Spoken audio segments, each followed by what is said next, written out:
हाय दोस्तों, हमारे चैनल तैयारी नौकरी की पे आपका बहुत बहुत स्वागत है। और आज हम फिर लेके आ गए हैं आपके लिए करंट अफेयर्स का टॉपिक। जो देश विदेश की घटनाएं हुई हैं उसको एग्जाम के तौर पे तैयार करके हम आपके लिए ले आए हैं। तो आप इसे देखिए और इसका लाभ उठाइए। और आशा करता हूं कि आप अपने दोस्तों को भी शेयर कर रहे होंगे। चैनल को लाइक सब्सक्राइब भी कीजिए, जिससे हमें मोटिवेशन मिलता रहे और हम अच्छे अच्छे कंटेंट आपके लिए डेली जो है एग्जाम के लिए लेके आए। और एक खास बात और है, आज का जो वीडियो के लास्ट में जो है ना, मैंने पूरे नवंबर महीने के जो इम्पोर्टेंट इवेंट्स हैं जो देश स्तर पे होने वाले हैं उसकी भी जानकारी दी है। तो आप उसे जरूर देखिए, उससे आपको ये पता चल जाएगा कि नवंबर महीने में राष्ट्रीय स्तर पर क्या क्या इवेंट्स होने वाले हैं। तो आप लास्ट तक इस वीडियो को देखिए और अपने दोस्तों को शेयर कीजिए। तो चलिए अपना टॉपिक्स पे चलते हैं, बिना आपके टाइम वेस्ट किए हुए। तो सीधे हम अपने टॉपिक्स की ओर चलते हैं। चलिए, तो आज का हमारा पहला टॉपिक है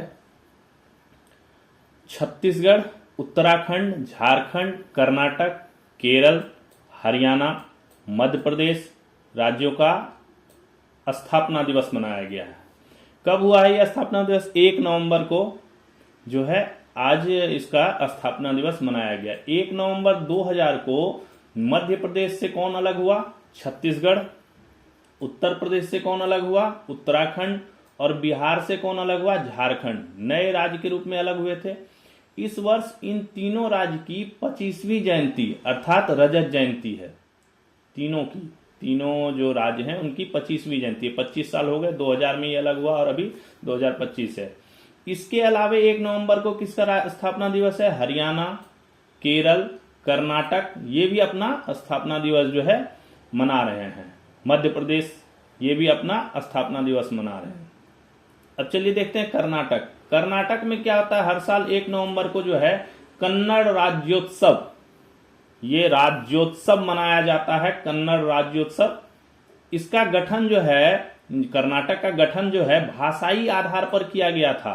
अर्थात कन्नड़ बोलने वाले, जो कन्नड़ भाषा है उसको बोलने वाले क्षेत्रों को मिलाकर जो है एक मैसूर नाम से जो है राज्य की स्थापना की गई थी। बाद में 1973 में जो है लोगों की मांग पर जो है इसको कर्नाटक नाम दे दिया गया, जिससे ये कन्नड़ भाषा का प्रतिनिधित्व करने वाला राज्य प्रदर्शित होता है। तो ये जो है इस अवसर पर क्या होता है, राज्योत्सव पुरस्कार भी दिए जाते हैं। किस क्षेत्र में? साहित्य, कला, शिक्षा और समाज सेवा, इनमें जो उत्कृष्ट योगदान राज्य में देते हैं उनको जो है राज्योत्सव पुरस्कार भी दिया जाता है। अभी मुख्यमंत्री सिद्धारमैया कौन है? सिद्धारमैया। अगला जो स्टेट है वो केरल। केरल में भी 1 नवंबर को क्या होता है? केरल पिरवी दिनम अर्थात केरल का जन्मदिन। केरल पिरवी दिनम का मतलब है केरल का जन्मदिन, ये मनाया जाता है। इस बार यह कैवां स्थापना दिवस है? इनका 69वां स्थापना दिवस है। स्वतंत्रता से पहले मालाबार, कोचीन और त्रावणकोर, ये तीन जो है ये क्षेत्र अलग अलग थे। मालाबार, कोचीन और त्रावणकोर ये 3 क्षेत्र अलग अलग बटे हुए थे। इनको जो है मिला करके 1956 में केरल राज्य का गठन किया गया। इन सभी को मालाबार, कोचीन और त्रावणकोर ये 3 क्षेत्र जो थे, इन तीनों क्षेत्र को मिलाकर 1956 ईस्वी में केरल राज्य का गठन किया गया। इसका जो नाम केरल है वो किससे लिया गया है? केरा मतलब क्या होता है? नारियल से लिया गया है।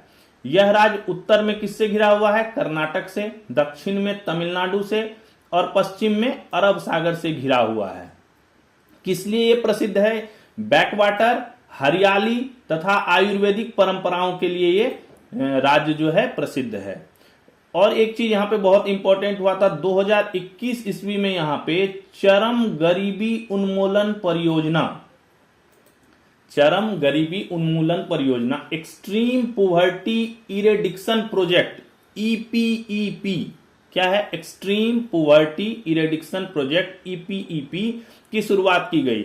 इसमें क्या है, गरीब जो लोग थे उनके आवास, स्वास्थ्य, भोजन एवं आजीविका पर या रोजगार पर विशेष ध्यान दिया गया। ये यहाँ पे चलाया गया था। वर्तमान मुख्यमंत्री जो है कौन है? श्री पिनाराई विजयन यहाँ के वर्तमान मुख्यमंत्री हैं। अगला जो हमारा राज्य है वो है छत्तीसगढ़। छत्तीसगढ़ क्या है? 27 जिलों और 5 संभागों में बटा हुआ है। 27 जिले कौन, 5 संभाग कौन कौन से हैं? रायपुर, बिलासपुर, दुर्ग, बस्तर और सरगुजा, इनमें जो है ये बटा हुआ है। इसकी मुख्य भाषा यहाँ की हिंदी और छत्तीसगढ़ी बोली जाती है यहाँ पे।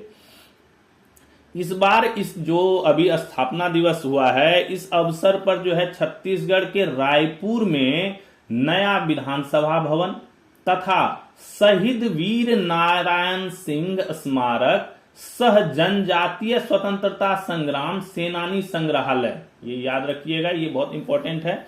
शहीद वीर नारायण सिंह स्मारक सह जनजातीय स्वतंत्रता संग्राम सेनानी संग्रहालय का लोकार्पण किया गया इस स्थापना दिवस पर। इस बार इस राज्य की ये 25वीं स्थापना दिवस है, 25 साल इसको भी हो गए छत्तीसगढ़ को। ये जो है इस राज्य ने क्या किया, न्यूनतम सरकार और अधिकतम शासन का एक सिद्धांत लागू किया। ठीक है, इस सिद्धांत पर क्या हुआ, इस राज्य ने विगत 1.5 वर्ष में 350 से अधिक जो है बिजनेस रिफॉर्म लागू किए हैं। काफी बिजनेस के क्षेत्र में, व्यापार के क्षेत्र में जो है ये राज्य काफी अग्रणी हुआ है। इसने एक और संकल्प लिया है इस राज्य ने, हमने बनाया है हम ही संवारेंगे, हमने बनाया है हम ही संवारेंगे, ये एक राज्य का संकल्प है। इसके साथ जो है छत्तीसगढ़ क्या कर रहा है, विकसित भारत का जो हमारा संकल्प है, देश का जो संकल्प है, उसमें बहुत योगदान दे रहा है, भारी मात्रा में योगदान दे रहा है। इसका जो इन्होंने संकल्प है वो है हमने बनाया है हम ही संवारेंगे। ठीक है, अभी इसके वर्तमान मुख्यमंत्री कौन है, विष्णुदेव साय। अगला हरियाणा है। हरियाणा क्या है, 1 नवंबर 1966 को किससे अलग हो गया, पंजाब से अलग होकर बन गया। पंजाब से अलग होने वाला राज्य था ये। महाभारत का युद्ध कुरुक्षेत्र में और पानीपत के तीनों लड़ाई जो है यहीं पे हरियाणा में ही लड़े गए। इसमें 21 जिले अभी वर्तमान में और 4 संभाग, कौन कौन से भाग हैं, अंबाला, गुरुग्राम, हिसार और रोहतक, ये हैं। सबसे समृद्ध और औद्योगिक रूप से विकसित राज्यों में एक है। आज के डेट में भारत के जितने राज्य हैं उनमें सबसे समृद्ध और औद्योगिक रूप से विकसित राज्यों में से एक है। 1960 के हरित क्रांति में यह राज्य आगे रहा। 1960 में जो हरित क्रांति हुई थी उसमें इस राज्य का विशेष योगदान था। गुरुग्राम, जिसको गुड़गांव भी कहा जाता है, दिल्ली के बगल में जो है, जो प्रमुख आईटी और व्यावसायिक केंद्र है, यहीं पर है। ठीक है, इस राज्य ने क्या सर्वप्रथम क्या किया था, परीक्षा व्यवस्था में बदलाव लाते हुए क्यूआर कोड और अल्फा न्यूमेरिक सिस्टम लागू किया। इन्होंने परीक्षा व्यवस्था में क्या होती थी, चीटिंग काफी होती थी और इसको भ्रष्ट उसमें गिना जाता था परीक्षा व्यवस्था में, तो उसमें सुधार लाने के लिए इसने क्यूआर कोड और अल्फा न्यूमेरिक सिस्टम लागू कर दिए। आज इस प्रणाली को कहां, बिहार, मध्य प्रदेश समेत 12 राज्यों और नेशनल टेस्टिंग एजेंसी तक ने अपनाया है। इन्होंने भी इस प्रणाली को लागू कर दिया है। इस बार यह राज्य अपना 60वां स्थापना दिवस मना रहा है। ये 60वां स्थापना दिवस जो है। इस अवसर पर एक विशेष योजना दीनदयाल लाडो लक्ष्मी योजना की शुरुआत की गई। बहुत इंपॉर्टेंट है ये। इस अवसर पर जो है हरियाणा सरकार ने दीनदयाल लाडो लक्ष्मी योजना की शुरुआत की है। इसमें क्या कहा गया है कि कम आय वाले परिवार जो हैं उनकी महिलाओं को मासिक 2100 रुपए प्रदान किया जाएगा। ठीक है, दीनदयाल लाडो लक्ष्मी योजना के तहत। इसके अलावा हरियाणा सरकार ने जो है इस बार काफी चीजों में जो है स्थापना दिवस पे काम किया है। उसमें है पेंशन में बढ़ोतरी, 3200 रुपए कर दिया है। डिजिटल रजिस्ट्री बहुत इंपॉर्टेंट है। डिजिटल रजिस्ट्री क्या किया गया है कि अब जो है रजिस्ट्री डिजिटल ही होगी। ठीक है, इससे क्या होगा, धांधली की जो समस्या है वो बिल्कुल कम हो जाएगी। और क्या है, नई जनगणना होगा इसका। और पेयजल पर अनुशासन की शुरुआत की जाए। पेयजल को जो लोग वेस्ट करते थे उस पर अनुशासन लगाने के लिए इसने क्या किया है, कुछ रेट भी बढ़ा दिए हैं पेयजल के, तो उसकी शुरुआत की है इन्होंने। अभी जो मुख्यमंत्री हैं वो श्री नायब सिंह सैनी हैं। नायब सिंह सैनी काफी एक्टिव है। बिहार चुनाव में जो है ये काफी अभी एक्टिव हैं। बिहार में 2 बार जा चुके हैं ये चुनाव प्रचार के तौर पर, तो काफी एक्टिव मुख्यमंत्री हैं ये। अगला जो है हमारा मध्य प्रदेश। मध्य प्रदेश का गठन कब हुआ था, 1 नवंबर 1956 को हुआ। इसे क्या कहा जाता है, भारत का हृदय, हार्ट ऑफ इंडिया, भारत का हृदय। यह भारत का क्षेत्रफल के आधार पर दूसरा सबसे बड़ा राज्य और छठा सबसे आबादी वाला राज्य है। राज्य में टोटल जिले कितने हैं? 51 जिले वर्तमान में हैं। यहाँ पे क्या है? खजुराहो मंदिर बहुत फेमस है, यूनेस्को ने इसको जो है विश्व धरोहर स्थल में भी शामिल कर रखा है। कान्हा राष्ट्रीय उद्यान और बांधवगढ़ राष्ट्रीय उद्यान ये यहाँ के प्रमुख आकर्षक केंद्र हैं मध्य प्रदेश के। अभी वर्तमान मुख्यमंत्री इसके डॉक्टर मोहन यादव।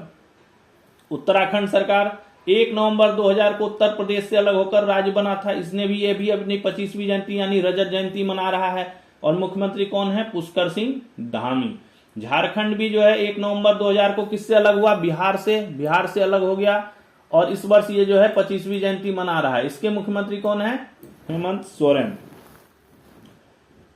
चलिए, ये रहा आज का हमारे राज्यों का स्थापना दिवस। आज इन राज्यों का स्थापना दिवस था, इसका हमने थोड़ा सा डिटेल्स में जानकारी प्राप्त की। अगला जो हमारा टॉपिक है, चलते हैं, ये बहुत इंपॉर्टेंट है। 1 नवंबर 2025 से देश में प्रभावी होने वाले कुछ विशेष नियम।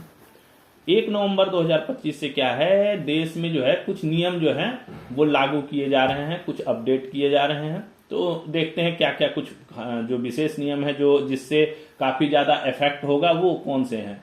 तो अब क्या है? बैंक खातों और लॉकरों में 4 नॉमिनी का नाम दर्ज किया जा सकेगा। पहले 1 नॉमिनी का नाम दर्ज होता था, अब जो है लोग जो है बैंक खातों एवं लॉकरों में 4 नॉमिनी का नाम दर्ज कर सकेंगे। इसके बारे में हमने डिटेल से पिछले वीडियो में भी बात करी थी, जिस दिन ये घोषणा हुई थी कि 4 नॉमिनी ऐड कर सकते हैं, उसमें हमने डिटेल्स में, तो आप जाके वहां भी देख सकते हैं। तो इसमें बेसिकली ये मुद्दा था कि काफी पैसा जो है वो SBI और बैंकों में, अदर बैंकों में जो है वो फंसा हुआ था, अनक्लेम्ड था, लोगों ने क्लेम नहीं किया था, या लोगों को लीगली जो है जो उनके नॉमिनी थे या और भी परिवार वाले थे उनको पैसा लेने में काफी समस्या हो रही थी। तो उसको ध्यान में रखते हुए वित्त मंत्रालय ने ये जो है डायरेक्शंस दिए और ये रूल पास किया है। अगला जो हमारा है, 1 नवंबर से क्या हो रहा है? नागरिक जो है आधार में, किसमें? आधार में अपना नाम, पता, जन्मतिथि, मोबाइल नंबर को ऑनलाइन ही अपडेट कर सकेंगे। क्या क्या? नाम, पता, जन्मतिथि और मोबाइल नंबर। सिर्फ बायोमेट्रिक अपडेट के लिए सेवा केंद्र पर जाना पड़ेगा। क्या है बायोमेट्रिक अपडेट? बायोमेट्रिक अपडेट में आ गया आपका फिंगरप्रिंट और आंखों का आइरिस। ठीक है, ये 2 अपडेट के लिए आपको जो है आधार अपडेट केंद्र या सेवा केंद्र पे जाना पड़ेगा। बाकी चीजें जो डेमोग्राफिकल अपडेट्स हैं, जैसे नाम, पता, जन्मतिथि, मोबाइल नंबर, ये सब अब जो है ऑनलाइन ही हो जाएगा। इसके अलावा बच्चों के लिए आधार कार्ड के बायोमेट्रिक अपडेट पर लगने वाली 125 रुपए की जो फीस लगती थी वो भी समाप्त कर दी है सरकार ने। बच्चों के आधार के जब बायोमेट्रिक अपडेट किए जाते थे तो जब 125 रुपए की फीस ली जाती थी उस पर, तो वो अब जो है सरकार ने समाप्त कर दी है। और वयस्कों के लिए क्या किया है? जो डेमोग्राफिक अपडेट है, जो आपका नाम, पता, जन्म और ये सब है, ये अपडेट होगा।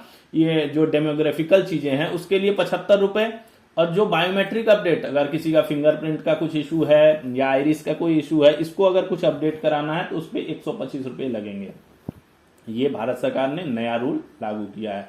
अभी एक बात चल रही है कि ई आधार भी कुछ महीनों में एक ऐप भी लॉन्च हो रहा है ई आधार से, तो उस पर भी काफी चीजें जो है अपडेट आएंगी कि उससे भी काफी चीजें लोग ऐप के माध्यम से कर पाएंगे। अभी वेबसाइट पे हो रहा है।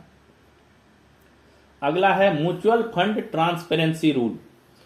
सेबी जो रेगुलेट करता है सारी एक्सचेंज बोर्ड्स और इनको, ये securities and exchange board of India SEBI ने निवेशकों के विश्वास को बढ़ाने के लिए नए नियम लागू किए हैं। क्या है कि इशू की जो निवेशक होते थे वो सोचते थे कि हमारा पैसा कहाँ क्या कर रहे हैं, या कोई अगर धांधली कर ले तो क्या होगा। तो इसको थोड़ा सा पारदर्शिता लाने के लिए इसमें जो है और लोगों का विश्वास जागृत करने के लिए निवेशकों का जो है एक नियम लागू किया। क्या है नियम? देखते हैं।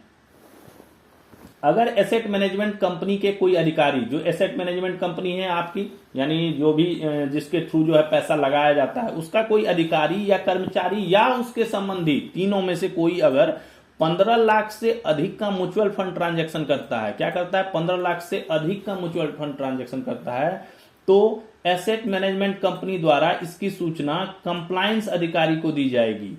तो एसेट मैनेजमेंट कंपनी का ये होगा, काम होगा कि वो इसकी तुरंत सूचना जो है कंप्लायंस अधिकारी को देगा। इसे पारदर्शिता एवं विश्वास जागृत हेतु लागू किया गया है। ठीक है। अगला जो रूल चेंज हो रहा है वो है जीएसटी रजिस्ट्रेशन। इसमें भी एक नया सिस्टम लागू हो गया है।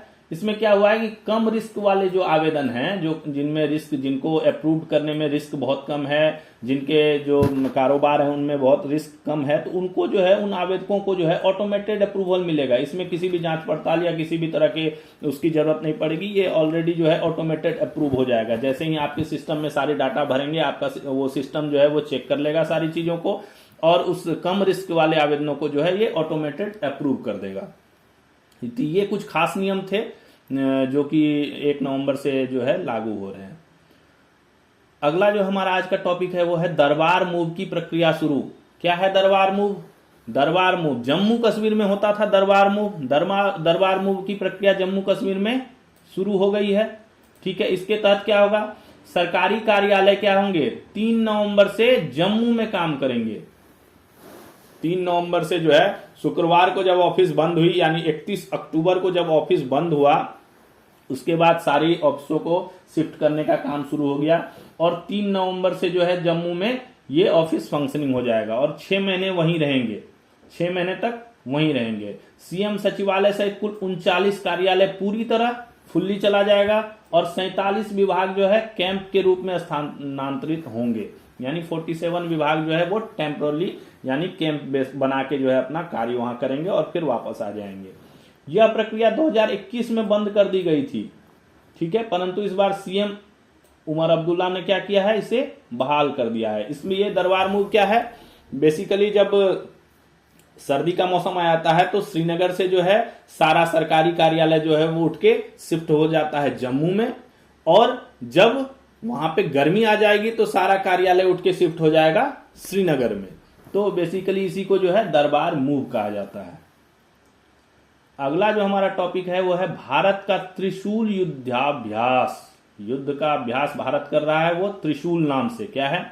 भारत ने पश्चिमी मोर्चे पर तीनों सेना मिलकर संयुक्त युद्धाभ्यास 30 अक्टूबर से शुरू कर दिया है, जो 10 नवंबर तक चलेगा। 30 अक्टूबर से 10 नवंबर तक इसे त्रिशूल नाम दिया गया है, इस युद्धाभ्यास को। इससे काफी क्वेश्चन आते हैं एग्जाम में कि ये युद्धाभ्यास कहाँ हुआ, और इसका किन सेनाओं ने किया, इसमें क्या युद्ध हुआ, इस युद्धाभ्यास का क्या नाम था। तो इस टाइप के काफी सवाल जो है एग्जाम्स में आते हैं। तो अभी जो लेटेस्ट हुआ है ये युद्धाभ्यास संयुक्त युद्धाभ्यास है, तीनों सेनाओं का है। ध्यान रखिएगा, इसमें तीनों सेना शामिल है। ये एकीकृत तौर पर क्या कर रहा है? दुश्मन के काल्पनिक ठिकानों पर अभ्यास करेंगे।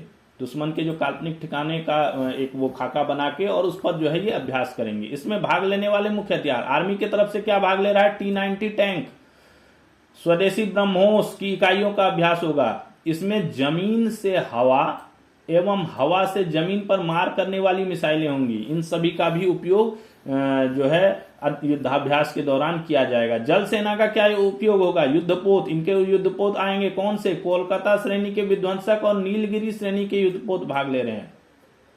कोलकाता और नीलगिरी श्रेणी के जो है युद्धपोत इसमें भाग ले रहे हैं। यानी आर्मी नेवी हो गया। और एयरफोर्स का क्या है? स्वदेशी हेलीकॉप्टर प्रचंड, जो स्वदेशी हेलीकॉप्टर हमारा बना है प्रचंड, वो राफेल भाग लेगा इसमें। और सुखोई 30 ये जो है विमान, जो अपने हथियार जो हैं ये भाग लेंगे इसमें युद्धाभ्यास में। जो त्रिशूल युद्धाभ्यास संयुक्त युद्धाभ्यास होगा तीनों का, उसमें ये जो है फाइटर जेट्स और ये जो है हथियार ये भाग लेंगे। अगला हमारा टॉपिक है सेंटिनल स्ट्राइक नामक अभ्यास। एक और अभ्यास हो रहा है। ये क्या है? राजस्थान के थार रेगिस्तान के महाजन फील्ड फायरिंग रेंज में इंटीग्रेटेड फायर एंड एक्सरसाइज। क्या है? इंटीग्रेटेड फायर एंड एक्सरसाइज, जिसको नाम दिया गया क्या? Sentinel strike. ये जो है आयोजित किया गया 28 अक्टूबर से 30 अक्टूबर के बीच। 3 दिन चला ये एक्सरसाइज। सप्त शक्ति कमान, आर्मी की जो सप्त शक्ति कमान है, इसकी ओर से ये आयोजन किया गया। 3 दिवसीय अभ्यास था जो 28 अक्टूबर से 30 अक्टूबर तक चला। इस अभ्यास में क्या किया गया? एकीकृत तरीके से विविध फायरिंग प्लेटफॉर्म का उपयोग किया गया। ठीक है, जिसमें मैकेनाइज्ड फोर्सेस तथा जमीनी हथियार प्रणाली और हवाई फायरिंग भी शामिल थी। ये सब चीजें शामिल थी। इसमें 2000 आर्मी के जवानों ने BMP और T-72 टैंक और क्या 150 mm गन का इस्तेमाल किया इस जो अभ्यास हुआ 3 दिवसीय, उसमें इसको शामिल किया गया। जो T-72 टैंक है, BMP है और 150 mm गन को इस्तेमाल किया गया। इसका नाम दिया गया है सेंटिनल स्ट्राइक। ठीक है। अगला एक और युद्धाभ्यास हुआ है मिलन हुआ नहीं है, ये आगे होगा अगले वर्ष 19 से 26 फरवरी 2026 तक। कब से कब तक होगा? 19 से 26 फरवरी 2026 तक क्या होगा? भारतीय नौसेना किसके साथ करेगी अभ्यास? अमेरिका, रूस, ऑस्ट्रेलिया, जापान, ये इंपॉर्टेंट कंपनी है, इंपॉर्टेंट राष्ट्र हैं। इनके समेत 55 देशों की नौसेना के साथ, इनके साथ जो है 55 देश की और नौसेना के साथ जो है एक मिलन युद्धाभ्यास जो है करेगी। यह कहां पे होगा? यह युद्धाभ्यास बंगाल की खाड़ी में होगा। जो प्रैक्टिस होती है वो बंगाल की खाड़ी में संपन्न होगी। अगला जो हमारा टॉपिक है वो है झारखंड में ब्लड रिप्लेसमेंट प्रथा बंद। क्या है देखते हैं। झारखंड में ब्लड रिप्लेसमेंट प्रथा को जो है वह पूरी तरह बंद कर दिया गया है। झारखंड में ब्लड रिप्लेसमेंट प्रथा, बेसिकली ये ब्लड रिप्लेसमेंट प्रथा क्या है कि जब आप ब्लड लेने जाते हैं तो आपको ऐसा है कि हॉस्पिटलों में कहा जाता है कि आप ब्लड दीजिए और उसके बदले आपको जो है ब्लड मिलेगा। ब्लड रिप्लेसमेंट यानी आप ब्लड दीजिए, उसके बदले आपको जो है ब्लड दिया जाएगा। तो ये ब्लड रिप्लेसमेंट प्रथा जो है ये झारखंड में अभी जो है वो बंद कर दिया गया है। किसी भी परिस्थिति में ब्लड रिप्लेसमेंट की अनुमति नहीं दी जाएगी। जो झारखंड की स्वास्थ्य विभाग है उसने जो है डायरेक्ट किया है सभी स्वास्थ्य सचिवों को और सभी जो हॉस्पिटल्स के वो हैं उनको डायरेक्ट किया गया है कि किसी भी परिस्थिति में जो है ब्लड रिप्लेसमेंट की अनुमति नहीं दी जाएगी। खून की आपूर्ति केवल, तो फिर खून कैसे आएगा? केवल स्वैच्छिक रक्तदान के माध्यम से। जो विलिंगली जो है अपना ब्लड डोनेट करते हैं उसके माध्यम से जो है खून की आपूर्ति को पूरा किया जाएगा। सरकार ने यह कदम कब उठाया है? अभी कुछ दिन पहले जो है चाईबासा में क्या हुआ था, थैलीसीमिया से 5 बच्चे पीड़ित थे। उनको क्या हुआ, बिना खून की जांच किए हुए जो है HIV संक्रमित खून जो है चढ़ा दिया गया। खून की जांच हुई नहीं और जो रिप्लेसमेंट बेस पे वहां पे खून आता था और जो ये पीड़ित थैलीसीमिया बीमारी से पीड़ित थे 5 बच्चे, उनको जो है ये HIV संक्रमित खून जो है ये चढ़ा दिया गया। तो इस मामले के बाद जो है झारखंड सरकार ने और उसके जो स्वास्थ्य विभाग है, स्वास्थ्य मंत्रालय है, उसने जो है ये निर्देश जारी कर दिए हैं। अगला जो हमारा टॉपिक है वो है वकीलों को लेकर सुप्रीम कोर्ट का ऐतिहासिक फैसला। क्या है? वकीलों को लेकर हमारे सुप्रीम कोर्ट ने एक ऐतिहासिक फैसला लिया है। क्या लिया है? सुप्रीम कोर्ट ने अपने ऐतिहासिक फैसले में कहा है कि जांच एजेंसियां होती हैं, किसी भी वकील को तब तक तलब नहीं कर सकती जब तक पुलिस अधीक्षक स्तर के अधिकारी से लिखित मंजूरी न ली जाए। यानी कोई भी जांच एजेंसी जो है वो किसी भी वकील को तब तक नहीं बुला सकती या तब तक सम्मन नहीं कर सकती जब तक कि पुलिस अधीक्षक, यानी पुलिस अधीक्षक कौन हुआ? SP, सुपरिटेंडेंट ऑफ पुलिस, उस लेवल का अधिकारी जो है, उससे समकक्ष जो अधिकारी है उस लेवल के अधिकारी से जब तक उसको लिखित मंजूरी ना मिल जाए तब तक, लिखित मंजूरी परमिशन होगा उसके बाद जो है वो जांच एजेंसी किसी वकील को तलब कर सकती है। यह आदेश जो है वकील मुवक्किल विशेषाधिकार की सुरक्षा को और मजबूत करता है। ये जो आदेश सुप्रीम कोर्ट ने दिया है यह वकील मुवक्किल विशेषाधिकार की सुरक्षा को और मजबूत करता है। कोर्ट ने यह भी कहा कि वकीलों को तलब करना उनके मुवक्किलों के मौलिक अधिकारों का उल्लंघन है। सुप्रीम कोर्ट ने कहा कि वकीलों को तलब करना, ऐसे डायरेक्ट गए और वकील को बुला लिए, तो ये उनके मुवक्किलों के मौलिक अधिकार का उल्लंघन है। यह फैसला किसने सुनाया है? CJI हमारे अभी कौन है? BR गवई और जस्टिस के विनोद चंद्रन और जस्टिस NV अंजारिया, इन तीनों की बेंच ने जो है यह ऐतिहासिक फैसला सुनाया है। क्योंकि इसमें CJI खुद इन्वॉल्व थे, BR गवई साहब खुद इन्वॉल्व थे, तो ये फैसला जो है काफी मायने रखता है। अगला हमारा टॉपिक है सरदार पटेल की 150वीं जयंती। सरदार पटेल की 150वीं जयंती के अवसर पर गुजरात के केवड़िया में एकता परेड का आयोजन किया गया, जहां पे ये स्टेच्यू ऑफ यूनिटी है, यहीं पे है गुजरात के केवड़िया में, साधु बेट पे, नर्मदा नदी के तट पे है। तो स्टेच्यू ऑफ यूनिटी पर आयोजित इस परेड में प्रधानमंत्री नरेंद्र मोदी ने भाग लिया था, देश को यहीं से संबोधित किया इन्होंने। इसमें क्या हुआ, प्रधानमंत्री ने भारत की एकता के 4 स्तंभों पर बहुत जोर दिया। क्या? सांस्कृतिक एकता, चूंकि एकता का ही ये पर्व है तो राष्ट्रीय एकता दिवस इसी पे इसलिए मनाया भी जाता है। तो सांस्कृतिक एकता, भाषा की एकता, भेदभाव रहित विकास और कनेक्टिविटी, इन 4 चीजों को जो है भारत की एकता के लिए इंपॉर्टेंट बताते हुए मोदी ने इन पे 4 चीजों पे जोर दिया है। हमने जो है इस राष्ट्रीय एकता दिवस, स्टैचू ऑफ यूनिटी और सरदार पटेल के ऊपर में एक स्पेशल सेशन तैयार किया है, तो इसका वीडियो भी आपको मिल जाएगा हमारे चैनल पे। आप जो है तैयारी नौकरी की जो है चैनल जो है हमारा है, उस पे जो है ये स्पेशल वीडियो राष्ट्रीय एकता दिवस, स्टैचू ऑफ यूनिटी और सरदार पटेल के ऊपर में हमने एक स्पेशल सेशन किया है। उसका जो वीडियो है वो आपको हमारे चैनल पे मिल जाएगा, आप वहां से जाके डिटेल्स देख सकते हैं। तो इसीलिए हम इस टॉपिक को अभी ज्यादा इसमें कवर नहीं कर रहे हैं। उस वीडियो में पूरी डिटेल्स में हर चीज आपको जो है उसमें मिल जाएगी। अगला जो हमारा टॉपिक है वो है क्या? गायक जुबिन गर्ग की आखिरी फिल्म। गायक जुबिन गर्ग की आखिरी फिल्म कौन सी है? रोई रोई बिनाले 31 अक्टूबर को जो है असम के सभी सिनेमाघरों में रिलीज हो गई है। यह एक म्यूजिकल फिल्म है, रोई रोई बिनाले। ये क्यों अभी हाईलाइटेड है कि जुबिन गर्ग जो गायक थे, संगीतकार भी थे, ये क्या हुआ, सिंगापुर में एक जो है स्कूबा डाइविंग का जो हादसा हुआ था उसमें इनकी मौत हो गई थी। और तो असम जो इनका पेरेंट जगह था, वहां पे जो है काफी लोग ने जो है इनको श्रद्धांजलि दी, लोग काफी इमोशनल हो गए थे। तो उनकी ये आखिरी फिल्म रोई रोई बिनाले जो है वो अभी असम में सिनेमाघरों में रिलीज हुई है। और यह माना जा रहा है कि यह जो है काफी सारे रिकॉर्ड्स बनाएगी। और कई जगहों पे, कई राज्यों में तो ये ऐसा हुआ है कि पहली बार कोई असमिया जो है फिल्म जो है वो रिलीज हुई है। कई राज्यों में पहली बार कोई असमिया फिल्म जो है वो रिलीज हुई है। तो ये काफी रिकॉर्ड्स अभी बनेंगे। आगे का हमारा टॉपिक है स्टील मैन ऑफ इंडिया। कौन है स्टील मैन ऑफ इंडिया कहे जाने वाले? सूरत के कौन है? वास्पी खराड़ी ने क्या किया है, अभी अपना ही रिकॉर्ड तोड़ दिया है। उन्होंने 1899 केजी वजन अपने शरीर पर थामकर विश्व रिकॉर्ड बनाया। इससे पहले का भी विश्व रिकॉर्ड इन्हीं के नाम पे था।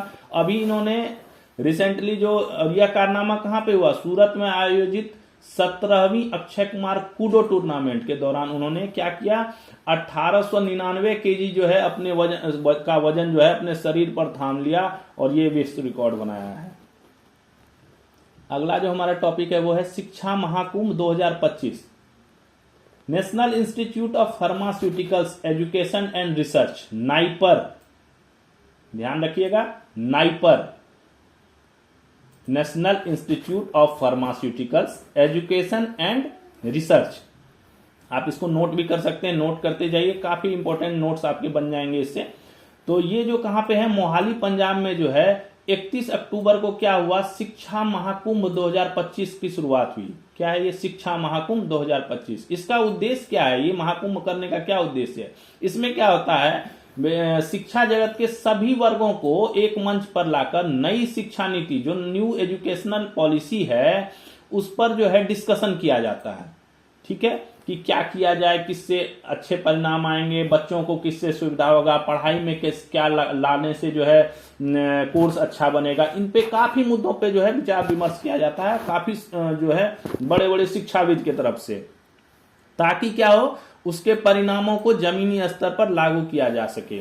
तो इससे जो रिजल्ट आता है उसके बेस पे जो है जो नई पॉलिसीज हैं शिक्षा से रिलेटेड, एजुकेशन से रिलेटेड, स्टूडेंट्स से रिलेटेड, कॉलेजों स्कूलों में क्या लगाना है, क्या लागू करना है, क्या पढ़ाना है, बच्चों को कितना पढ़ाना है, वो जो है वो सारी चीजें जो है इससे क्लियर होती हैं और इसी पे विचार विमर्श किया जाता है यहाँ पे।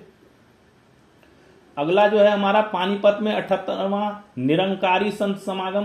पानीपत के भोड़वाल माजरी गांव में 31 अक्टूबर से निरंकारी मिशन का जो है ये सम्मेलन है, 78वां सम्मेलन है ये, वार्षिक निरंकारी संत समागम की शुरुआत हो गई। यह 4 दिन तक चलेगा, 4 डेज, 4 दिन ये चलेगा। 31 अक्टूबर से शुरू हुआ है, 3 तारीख तक चलेगा ये।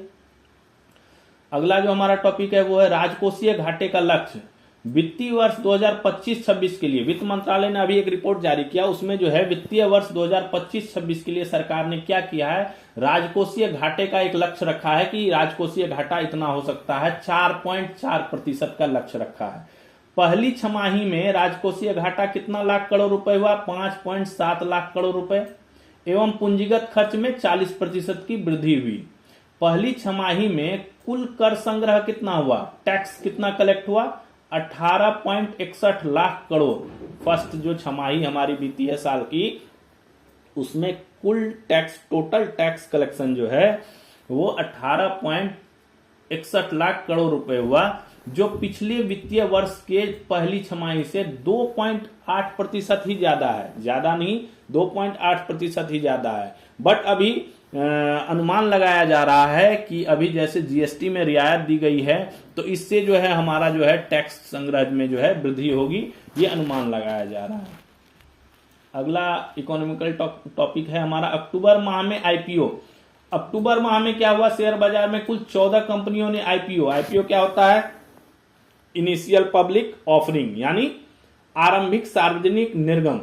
ठीक है, फर्स्ट टाइम जो कोई कंपनी जो है वो शेयर मार्केट में आती है तो उस टाइम ये पब्लिक ऑफरिंग करती है, अपने प्राइस जो है वो ऑफर करती है, तो उसी को आईपीओ कहा जाता है। तो इसके माध्यम से जो है प्रवेश किया तथा कुल 46,000 करोड़ रुपए जुटाए, और ये जो 14 कंपनियों ने कुल 46,000 करोड़ रुपए जुटाए इस आईपीओ से। कुल राशि में सबसे ज्यादा हिस्सेदारी किसकी रही है, 50% हिस्सेदारी रही टाटा कैपिटल और एलजी इलेक्ट्रॉनिक्स की। इन दोनों की 50%, इस 46,000 करोड़ में से 50% हिस्सेदारी इनकी रही। 2024 में जो पूरे साल में आईपीओ के जरिए कंपनियों ने कितना पैसा जुटाया था, 1.6 लाख करोड़ रुपए जो है इसमें जुटाए गए थे। तो काफी पैसे जो हैं आईपीओ से कंपनियों को आता है। अगला हमारा जो टॉपिक है वो है फोर्ड कंपनी का पुनः भारत में निवेश। फोर्ड कंपनी बंद हो गई थी, ये कौन सी है, अमेरिकी वाहन निर्माता कंपनी है। 2021 में क्या हुआ था, भारतीय बाजार से ये बाहर चली गई थी, अमेरिकी वाहन निर्माता कंपनी है फोर्ड। ये क्या कर रही है, अभी पुनः भारत में नई पीढ़ी के इंजन बनाने के लिए चेन्नई में जो इनका संयंत्र है, इनकी जो फैक्ट्री है, उसमें जो है 3250 करोड़ का निवेश कर रही है। जो चेन्नई संयंत्र में जो है 3250 करोड़ का निवेश जो है करेगी। तो एक तरह से ये पुनः जो है भारत में निवेश करने के लिए आ रही है। 2021 से इनकी जो है सारी चीजें भारत में बंद हो गई थी, भारतीय बाजार से जो है ये बाहर चली गई थी। अगला हमारा टॉपिक है नारायणा हेल्थ नेटवर्क। काफी देश का फेमस हेल्थ नेटवर्क है। तो नारायणा हेल्थ नेटवर्क का संचालन करने वाली कंपनी कौन सी है, नारायणा हृदयालय लिमिटेड। इन्होंने क्या किया है, ब्रिटेन के प्रैक्टिस प्लस ग्रुप हॉस्पिटल का अधिग्रहण करने का ऐलान किया है। सारा ट्रांजैक्शन इसका कैश में होगा। ब्रिटेन के प्रैक्टिस प्लस ग्रुप हॉस्पिटल का अधिग्रहण करने का ऐलान कर दिया है इसने, नारायणा हृदयालय लिमिटेड ने। अगला जो हमारा टॉपिक है वो है Asia Pacific economic cooperation, APEC, Asia Pacific economic cooperation. ये क्या है, 2 दिवसीय समिट जो है वो शुरुआत 31 अक्टूबर को हुई, 1 तारीख को खत्म होगी। दक्षिण कोरिया के ग्योंगजू शहर में जो है ये मीटिंग जो है हुई है। अब चलिए आज का जो बहुत इंपॉर्टेंट टॉपिक है वो हमारा है भारत और अमेरिका के बीच 10 वर्षीय defence framework agreement. Very important topic है ये। भारत और अमेरिका ने क्या किया है, 31 अक्टूबर 2025 को कुआलालंपुर में 10 वर्षीय डिफेंस फ्रेमवर्क एग्रीमेंट पर साइन कर दिए हैं, हस्ताक्षर कर दिए हैं। 10 वर्षीय डिफेंस फ्रेमवर्क एग्रीमेंट पर हस्ताक्षर कर दिए हैं। भारत की ओर से रक्षा मंत्री कौन थे, राजनाथ सिंह। अमेरिका की ओर से उनके समकक्ष यानी अमेरिकी रक्षा युद्ध मंत्री कौन थे, पीट हेग्सेथ। इन दोनों ने जो है एग्रीमेंट पे साइन किए। रक्षा मंत्री वहां कहां गए थे, वे कहां गए थे, 12वें आसियान रक्षा मंत्रियों की बैठक, जो ADMM प्लस कहा जाता है इसको, जो आसियान रक्षा मंत्रियों की बैठक होती है उसको ADMM प्लस कहा जाता है। उसमें भाग लेने के लिए ये कुआलालंपुर गए हुए थे, वहीं पे ये एग्रीमेंट जो है साइन किया गया। वहां अमेरिकी रक्षा मंत्री आए हुए थे तो दोनों ने ये एग्रीमेंट जो है साइन किया है। रक्षा मंत्री ने इस समझौते को रक्षा साझेदारी के नए युग की शुरुआत बताया है। रक्षा मंत्री ने जो मीडिया से संवाद में इसे रक्षा साझेदारी के नए युग की शुरुआत बताया है। इससे पहले 2025 में यह पूर्व समझौता था, 2015 में ये पूर्ववर्ती समझौता था, वो जो है खत्म हो रहा है कब, 10 साल उसके हो गए, 25 में खत्म हो रहा है, तो ये उसी पूर्ववर्ती समझौते की जगह लेगा, यानी अब ये नया कंटिन्यू हो गया 10 साल के लिए। इस एग्रीमेंट में पहली बार रेसिप्रोकल डिफेंस खरीद का प्रावधान है। मतलब क्या हुआ कि भारत तो अमेरिका से खरीदेगा ही, लेकिन अमेरिका भी भारत से रक्षा संबंधी जो है चीजें खरीद करेगा, रक्षा खरीद करेगा, यानी डिफेंस डील, डिफेंस परचेजिंग जो है वो अब अमेरिका भी भारत से करेगा। पहले सिर्फ भारत करता था, बट अभी अमेरिका भी भारत से रक्षा खरीद करेगा। इसी को रेसिप्रोकल डिफेंस कहा जाता है। 10 साल के दौरान दोनों देशों के बीच लगभग 2 लाख करोड़ की खरीद बिक्री की जाएगी। एक अनुमान है कि इन दोनों देशों के बीच लगभग जो है 2 लाख करोड़ की खरीद बिक्री की जाएगी। इसमें और क्या सहमति हुई है? स्वदेशी तेजस फाइटर जेट के लिए GE 414 इंजन के सह निर्माण, यानी दोनों मिलके जो है इंजन बनाएंगे GE 414। इसके मेंटेनेंस, जो इसका मेंटेनेंस होगा, और रिपेयर सुविधाओं की स्थापना को लेकर भी सहमति बनी है, और इसका रिपेयर के रिगार्डिंग भी इसमें एग्रीमेंट में बात हुई है, सहमति एग्री हुई है। इस फ्रेमवर्क के तहत क्या होगा? सैन्य सहयोग, रियल टाइम इंटेलिजेंस शेयरिंग और सीमा विवाद से लेकर समुद्री क्षेत्र में चुनौती से निपटने के लिए ज्वाइंट प्लानिंग का फ्रेमवर्क भी बनाया गया है। क्या है? सैन्य सहयोग, जो आर्मी कॉपरेशंस होते हैं, रियल टाइम इंटेलिजेंस शेयरिंग, यानी आपके पास अगर कोई इंटेलिजेंस है तो उसको टाइमली जो है एक दूसरे के साथ शेयर करना। सीमा विवाद, जो भी डिस्प्यूट होते हैं, सीमा के बॉर्डर्स के डिस्प्यूट होते हैं, समुद्री क्षेत्र से जो ओशियन रिलेटेड जो चुनौतियां या डिफिकल्टीज आती हैं, उनके लिए भी ज्वाइंट प्लानिंग का फ्रेमवर्क जो है बनाया गया है। AI सक्षम ड्रोन से लेकर साइबर डिफेंस, स्पेस टेक और मिसाइल सिस्टम की अत्याधुनिक तकनीक के मामले में भारत और अमेरिका सहयोग करेंगे। क्या है AI सक्षम ड्रोन? अभी ये बहुत चल रहा है कि ड्रोन को भी AI से रिलेट किया जाए, तो AI सक्षम ड्रोन जो है वो साइबर डिफेंस, स्पेस टेक और मिसाइल सिस्टम की अत्याधुनिक तकनीकें जो हैं, उन मामलों में भी भारत और अमेरिका जो है वो सहयोग करेंगे।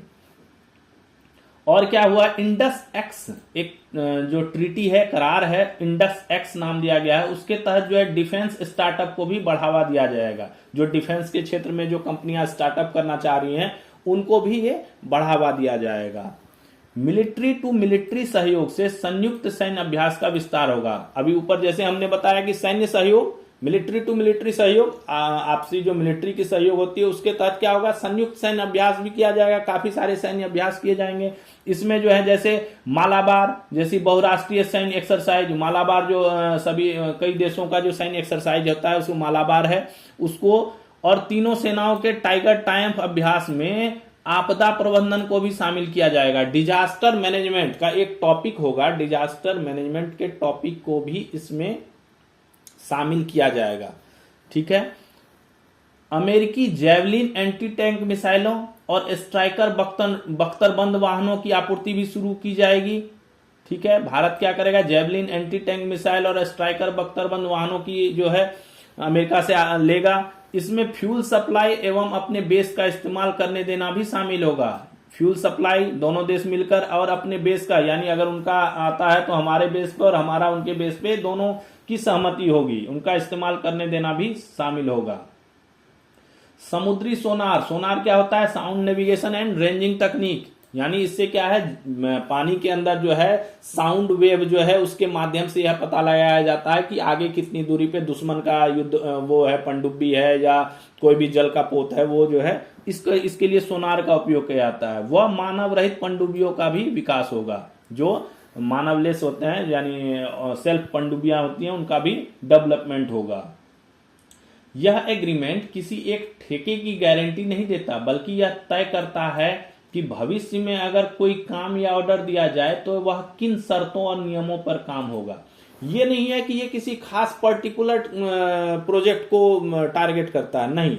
ये सिर्फ ये जो एग्रीमेंट बना है, ये एग्रीमेंट सिर्फ यह बताता है कि अगर जैसे अमेरिका ने भारत को कोई काम दिया या भारत ने अमेरिका को कोई काम दिया या दोनों के ज्वाइंट से कोई प्रोजेक्ट चल रहा है, तो वह किन शर्तों और नियमों पर होगा, उसके टर्म्स एंड कंडीशंस क्या होंगे। बेसिकली ये एग्रीमेंट इस चीज की गारंटी देता है। ये किसी स्पेसिफाइड प्रोजेक्ट की गारंटी नहीं देता है। ठीक है, अगला हमारा जो ये बहुत इंपॉर्टेंट टॉपिक है, अभी काफी चर्चा में है ये टॉपिक, जो 10वीं डिफेंस फ्रेमवर्क एग्रीमेंट हुआ था। इसे जो है रक्षा विशेषज्ञ जो है बहुत अच्छी भारत और अमेरिका के बीच अच्छे संबंधों के नजर से देख रहे हैं। अगला जो हमारा टॉपिक है वो है फिलिबस्टर व्यवस्था। क्या है यह? अमेरिका की व्यवस्था है ये। यह एक संसदीय प्रक्रिया है जिसके तहत किसी विधेयक को पारित करने से पहले 60 मतों का समर्थन आवश्यक होता है। अमेरिका में यह एक संसदीय प्रक्रिया है जिसके तहत अगर किसी विधेयक को पारित करना होता है तो उससे पहले उसको 60 मतों का समर्थन आवश्यक होता है। 60 मत उसके पॉजिटिव में चाहिए तभी वो जो है पारित होगा।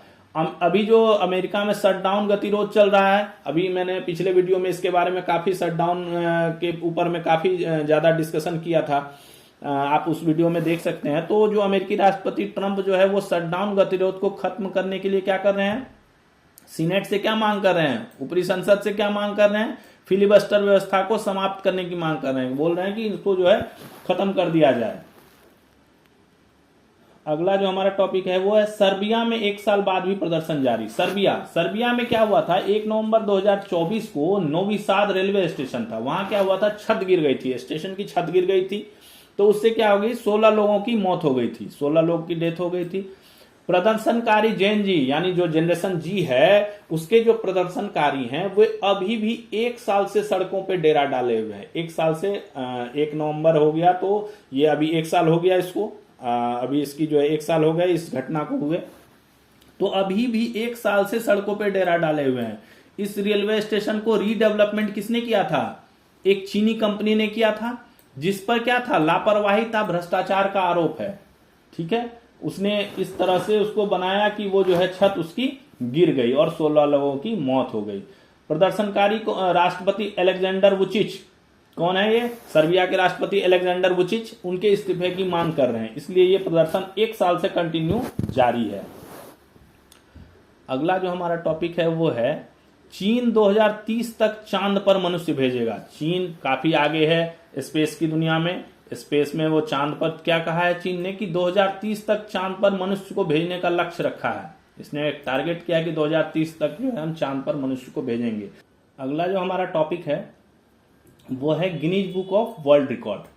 क्या हुआ है? अमेरिका में ओहायो स्टेट यूनिवर्सिटी ने अपने मशहूर शुभंकर ब्रूट्स बकी के 60वें जन्मदिन पर 1923 लोगों ने एक साथ कोन आकार वाली पार्टी हेड पहनकर गिनीज वर्ल्ड रिकॉर्ड बना दिया। इससे पहले वर्ल्ड रिकॉर्ड था बट वो 1700 कुछ लोगों का था, तो अभी 1923 लोगों का जो है ये रिकॉर्ड बना है। अगला जो हमारा टॉपिक है वो है भारतीय शेफ संजीव कपूर को टॉप एग्री फूड पायनियर्स सम्मान मिला है। क्या मिला है? टॉप एग्री फूड पायनियर्स सम्मान। भारतीय शेफ एवं पद्मश्री अवार्डी संजीव कपूर को वर्ल्ड फूड प्राइज फाउंडेशन ने टॉप एग्री फूड पायनियर्स के रूप में सम्मानित किया है।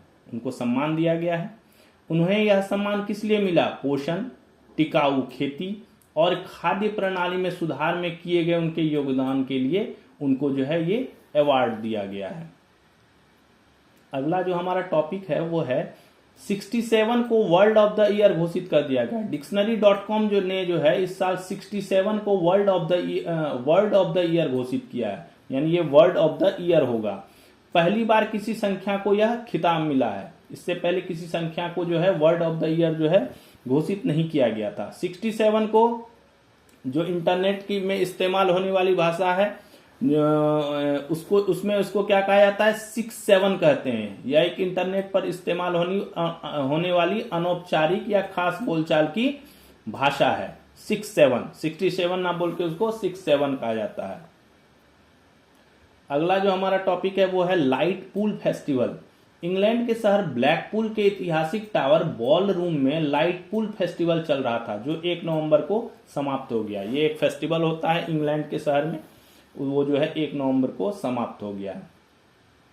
अगला जो हमारा टॉपिक है वो है पूर्व प्रधानमंत्री इंदिरा गांधी की 41वीं पुण्यतिथि। 31 अक्टूबर को क्या थी? पूर्व प्रधानमंत्री इंदिरा गांधी की 41वीं पुण्यतिथि थी। इसी दिन उनकी हत्या हो गई थी। इस अवसर पर केंद्रीय मंत्री हरदीप सिंह ने दिल्ली में हुए सिख विरोधी दंगों को भारत के इतिहास का सबसे काले धब्बों में से एक कहा है। जो केंद्रीय मंत्री हरदीप सिंह पुरी हैं, उन्होंने जो दिल्ली में सिख विरोधी दंगे हुए थे उसको भारत के इतिहास का सबसे काले धब्बों में से एक कहा है। अगला जो हमारा टॉपिक है वो है नासा का कम शोर करने वाले सुपरसोनिक जेट का परीक्षण। नासा और अमेरिकी हथियार एवं एरोस्पेस निर्माता लॉकहीड मार्टिन ने कम शोर करने के लिए डिजाइन किए गए सुपरसोनिक जेट विमान X-59, क्या नाम है, X-59 का परीक्षण कहां पे किया? दक्षिणी कैलिफोर्निया के रेगिस्तान में किया। इसका परीक्षण दक्षिणी कैलिफोर्निया के रेगिस्तान में किया गया। अगला जो हमारा टॉपिक है वो है पंजाब की राज्य मछली। पंजाब ने क्या किया? रोहू मछली, उसका जो नाम है लाबेओ रोहिता, इस नाम से भी इसको जो है जाना जाता है। ये जो है रोहू मछली को पंजाब ने क्या किया है? राज्य मछली घोषित कर दिया गया है। बॉटनिकल नेम इसका है लाबेओ रोहिता, उसको जो है पंजाब ने क्या किया है? राज्य मछली घोषित कर दिया है। अगला जो हमारा टॉपिक है वो है ड्रैकुला तोता। क्या है ये देखते हैं। मिजोरम की राजधानी आइजोल के साहुआन चिड़ियाघर, आइजोल में एक चिड़ियाघर है साहुआन, उसमें एक दुर्लभ विलुप्त प्राय प्रजाति का तोता जो था वो गायब हो गया है। इस तोते का नाम क्या था? पैक्वेस्ट पैरोट। क्या है? पैक्वेस्ट पैरोट। इसे ड्रैकुला तोता भी कहा जाता है। IUCN कौन सी है संस्था ये? IUCN international union for conservation of nature, अंतर्राष्ट्रीय प्रकृति संरक्षण संघ की लिस्ट में यह संवेदनशील श्रेणी में यह है। यह एक प्रकृति संरक्षण की अंतर्राष्ट्रीय संगठन है IUCN, जिसका मुख्यालय कहां पे है? ग्लैंड, स्विट्जरलैंड में इसका मुख्यालय है। अगला जो हमारा टॉपिक है वो है chats for student of India. Open AI काफी अभी चर्चा में है। ओपन AI काफी चीजें AI के जगत की चल रही हैं इनमें। तो इसने क्या किया है? भारत के विद्यार्थियों के लिए chats for student of India नामक एक खास गाइड तैयार किया है। Chats for student of India. इसमें क्या होगा? 50 से ज्यादा रियल लाइफ यूज केस जो है दिए होंगे जो आम जिंदगी में जो उपयोग किए जाते हैं, पढ़ाई की जिंदगी में जो विद्यार्थियों की लाइफ में रियल लाइफ में जो यूज केसेस होते हैं उसको जो है इस पे डाला गया है। इसमें जो है छात्र चैट जीपीटी का इस्तेमाल कर क्या कर सकेंगे? पढ़ाई, प्रोजेक्ट्स, स्किल डेवलपमेंट और कॉलेज लाइफ को आसान बनाने के लिए इसका उपयोग कर सकेंगे। 4 नवंबर से चैट जीपीटी ने एक और घोषणा कर दिया है। 4 नवंबर से चैट जीपीटी गो जो है वो भारत में सभी यूजर्स के लिए 1 साल का फ्री एक्सेस भी उपलब्ध कराएगा। अब चलते हैं हम खेल की तरफ। खेलों में है पहला हमारा है WTA finals, very important. WTA का मतलब क्या हुआ? Women's tennis association finals. ये 1 से 8 नवंबर तक कहां खेला जाएगा? सऊदी अरब के रियाद में खेला जाएगा। इस साल का टेनिस का ये 5वां प्रमुख टूर्नामेंट है। इससे पहले 4 टूर्नामेंट हुए हैं प्रमुख, उनमें ये 5वां टूर्नामेंट और ये लास्ट है, इस सीजन का आखिरी एवं प्रतिष्ठित टूर्नामेंट है। और लगातार दूसरे साल कहां खेला जा रहा है? रियाद। इससे पिछले साल भी रियाद में खेला गया था, अभी इस साल भी इसको रियाद में खेला जा रहा है। यह सिंगल का 54वां एवं डबल्स का कैवां? 49वां संस्करण है। 54th एडिशन है डबल्स का और सिंगल्स का, और 49th एडिशन है ये डबल्स का। इसमें क्या होता है? इसमें 2025 WTA टूर की टॉप 8 सिंगल्स खिलाड़ी तथा 8 डबल्स टीमें भाग लेंगी। ठीक है, जो इस साल की सर्वश्रेष्ठ महिला टेनिस खिलाड़ी और टीम का खिताब तय करेंगी। ठीक है, यह टूर्नामेंट जो है 1972 में पहली बार खेला गया था। फर्स्ट टाइम 1972 में खेला गया था। इसे ग्रैंड स्लैम, जो टेनिस का टूर्नामेंट काफी डिफिकल्ट टूर्नामेंट माना जाता है, उससे भी डिफिकल्ट इस टूर्नामेंट को माना जाता है। अभी तक सबसे ज्यादा WTA टाइटल्स किसके पास हैं? चेक अमेरिका की पूर्व टेनिस प्लेयर मार्टिना नवरातिलोवा, जो काफी फेमस प्लेयर थी, पूर्व टेनिस प्लेयर काफी फेमस थी, उनके नाम पे जो है ये रिकॉर्ड है। इन्होंने 8 बार टाइटल्स जीता है, ये 8 बार ये टाइटल्स जीता है। और ये क्या की थी? 332 सप्ताह तक महिला सिंगल्स में विश्व में नंबर 1 पर रही हुई है। ये कौन? Martina Navratilova. अगला जो हमारा टॉपिक है खेल जगत से, भारत ऑस्ट्रेलिया T20 सीरीज। तो भारत ऑस्ट्रेलिया के बीच T20 सीरीज चल रही है 5 मैचों की। उसके दूसरे मैच में, पहला मैच बारिश के कारण कोई बिना नतीजे के खत्म हो गया। दूसरे मैच में ऑस्ट्रेलिया ने भारत को 4 विकेट से हरा दिया और सीरीज में 1-0 की बढ़त बना ली है। यानी 2 मैचों में एक मैच में रिजल्ट तो निकला नहीं। दूसरे मैच में ऑस्ट्रेलिया ने भारत को जो है 4 विकेट से हराकर सीरीज में 1-0 से बढ़त बना ली है। 13वीं बार ऐसा हुआ है कि T20 इंटरनेशनल में पूरी भारतीय टीम जो है ऑल आउट हो गई है। ठीक है, पिछली बार इससे पहले कब हुई थी? वर्ल्ड कप 2024 में पाकिस्तान के खिलाफ भी ऑल आउट हो गई थी। अगला जो टॉपिक है हमारा rising stars tournament. Asian cricket council ACC का राइजिंग स्टार्स टूर्नामेंट 14 नवंबर से कतर की राजधानी दोहा में शुरू होगा। ठीक है, अगला टॉपिक है रोनाल्डो के बेटे का डेब्यू।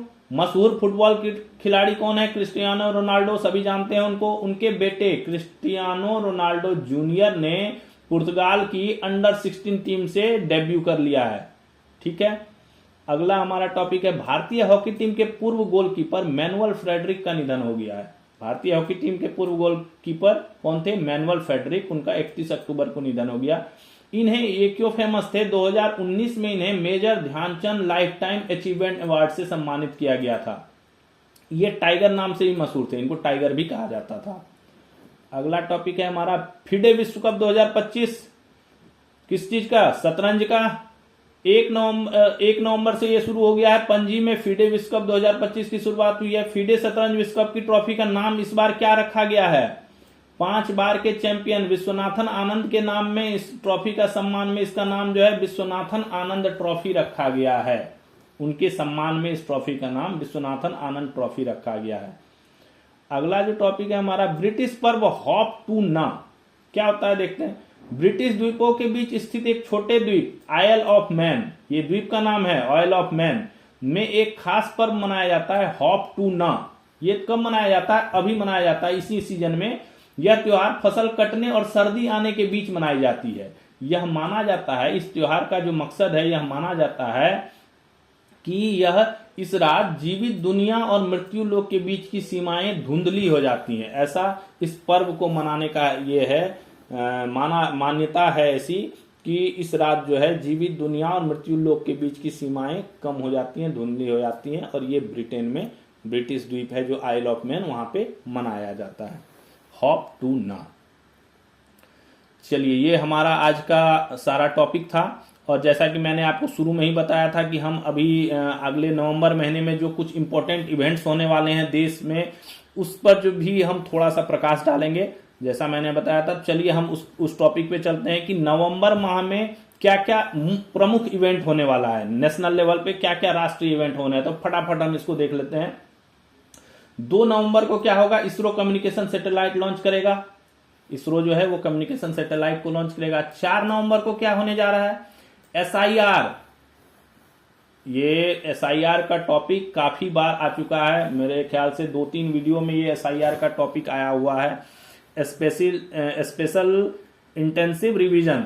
ठीक है, गहन पुनरीक्षण प्रक्रिया जो है, जो चुनाव आयोग ने तैयार किया है, उसके दूसरे चरण की प्रक्रिया 9 राज्यों एवं 3 केंद्र शासित प्रदेशों में शुरू हो जाएगी। इसका डिटेल्स मैंने पिछले वीडियो में काफी डिटेल्स में इस पे डिस्कशन किया हुआ है, आप देख सकते हैं वहां पे। और उसके बाद 5 नवंबर को क्या होगा? बनारस में देव दिवाली मनाई जाएगी और गुरु नानक जयंती पर्व उत्सव मनाया जाता है। 6 नवंबर को क्या होगा? स्वदेश निर्मित सर्वेक्षण पोत इच्छक नौसेना में शामिल हो जाएगा। स्वदेशी पर आजकल बहुत जोर है, अपना मेक इन इंडिया। तो स्वदेश निर्मित सर्वेक्षण पोत इच्छक जो है वो नौसेना में शामिल होगा। 6 एवं 11 नवंबर को क्या किया जाएगा? बिहार में विधानसभा चुनाव का मतदान होना है। 6 को पहला चरण और 11 को दूसरा चरण, 2 चरणों में मतदान यहाँ पे होंगे। 7 नवंबर को क्या हो रहा है? वंदे मातरम के 150 वर्ष पूरे हो जाएंगे। 1896 में पहली बार 7 नवंबर 1896 को वंदे मातरम जो है वो पहली बार गाया गया था रविन्द्रनाथ टैगोर गुरुदेव ने। तो उन्होंने जो है वंदे मातरम के 150 वर्ष इस बार जो है पूरे हो जाएंगे। 14 नवंबर को क्या हो रहा है? बिहार का जो विधानसभा का 6 और 11 को मतदान होगा, उसका रिजल्ट जो है बिहार विधानसभा चुनाव के जो है परिणाम आ जाएंगे 14 नवंबर को। तो ये इस महीने के बहुत इंपॉर्टेंट इवेंट्स हैं जो होने हैं, और इस पे हम आगे जो है डिस्कशन करते रहेंगे। जैसे जैसे इवेंट्स आएंगे उसमें क्या क्या घटनाएं घटित हुई और उसमें क्या इंपॉर्टेंट आया, हम उस पर काफी डिस्कशन करते रहेंगे। अगले आए हमारा इस महीने होने वाले महत्वपूर्ण दिवस, उसको भी हम देख लेते हैं कौन कौन से दिवस महत्वपूर्ण इंपॉर्टेंट होने वाले हैं इस नंबर। 1 नवंबर को विश्व शाकाहारी दिवस है। 8 नवंबर को विश्व रेडियोग्राफी दिवस है। 11 नवंबर को राष्ट्रीय शिक्षा दिवस है। 13 नवंबर विश्व दयालुता दिवस है, ये क्वेश्चन आ जाता है, विश्व दयालुता दिवस। 14 नवंबर को बाल दिवस, पता ही है सबको, फेमस है। 15 नवंबर बिरसा मुंडा दिवस। 16 नवंबर अंतर्राष्ट्रीय सहिष्णुता दिवस, ये भी काफी इंपॉर्टेंट है, 16 नवंबर अंतर्राष्ट्रीय सहिष्णुता दिवस। 17 नवंबर अंतर्राष्ट्रीय छात्र दिवस। 19 नवंबर अंतर्राष्ट्रीय पुरुष दिवस और विश्व शौचालय दिवस, 2 चीजें हैं उस दिन। 16 नवंबर को संविधान दिवस, ये भी काफी इंपॉर्टेंट है, संविधान दिवस। और क्या है, 7 नवंबर को सीवी रमन की। 11 नवंबर को किसको, मौलाना अबुल कलाम आजाद की। और 19 नवंबर को इंदिरा गांधी की जयंती है, इन तीनों की जयंती है। 7 नवंबर को सीवी रमन, 11 नवंबर को मौलाना अबुल कलाम आजाद और 19 नवंबर को इंदिरा गांधी की जयंती है। और 17 नवंबर को क्या है, लाला लाजपत राय की पुण्यतिथि है। 17 नवंबर को लाला लाजपत राय की पुण्यतिथि है।